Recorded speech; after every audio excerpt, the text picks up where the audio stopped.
years. That was one large flood we saw in Kerala. And post-flood, there was a large-scale recognition that climate change is happening. Rainfall pattern is changing, and we are getting concentrated rainfall. And something needs to be done. So society was prepared to do a lot, but even after many years of that flood, after visits of a lot of experts from Netherlands and other places, you realize that it's one of the very difficult areas, particularly if it's as large an area as what happened in the state of Kerala. Probably it's a different problem when you deal with cities. It's a smaller area, but the nature of problem is different. We take say a city like Chennai or all of the cities where we are getting flooding. There are 4-5 issues which we are dealing with. One is getting prior information as to where things are going in early warning systems. I think that's the easier part. I think a lot of cities like say Chennai has done good work in that, Mumbai has done good work in that, about what's happening to reservoirs and the level of reservoirs and the level of rainfall which is happening. So early warning system is the easiest part, is the cheapest part to do and deal with urban flooding. And I think that is one part we should do in all the major cities, recognizing what is required in early warning system and taking action on that. As you go into more difficult areas, I think the second area is the reservoir management. A better reservoir management, better ensuring that the gates of reservoirs or the downstream flow of reservoir is better.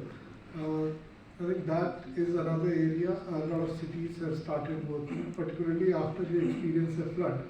There is a recognition that something needs to be done, and the state government puts in money, and the reservoir management has improved a lot. I saw that in Kerala also. The reservoir management in Idukki Dam, same in Chennai, Mumbai, reservoir management has improved a lot. That's the second area, which is quite a doable area, which cities are doing a good work, and whether it's from the disaster fund which Finance Commission has provided or from other schemes, we need to address that. The third area, which is slightly more difficult, is all these stormwater drains. That's a very amorphous area. We provide funding under Amrit scheme for that.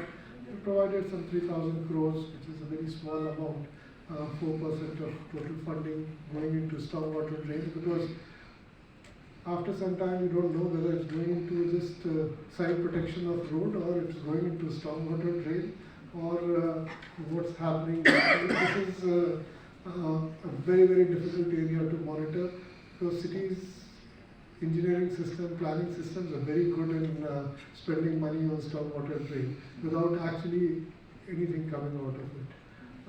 So that's an area to be addressed, but one needs to be very careful in what you do, not to waste money on simple drains. If you want to improve entire city's stormwater drain system, I don't think at our level of present level of per capita income or GDP, we have enough money to do it even in few cities, leave apart all the cities. So a lot of prioritization needs to be done, and not depending upon local pulls and pressure, we do spending on that. So which are the big drains which we need to spend money on? We probably need to focus on that. Which are the areas we need to focus on that? So I think a proper DPR preparation for that, proper prioritization is very much required, and it has to be done over a period of time because the funding requirement is very, very large. The fourth area, which what we call about small city concepts and all those, we are doing it as part of urban planning also, as part of Amrit scheme also. Rejuvenation of water bodies, their deepening, their capacity to hold water. We are funding a large number of reservoirs, the natural reservoirs, deepening and the flow management. Again, it's not very expensive. That's easier work, doesn't really cost very much. A lot of work would happen in Amrit, but city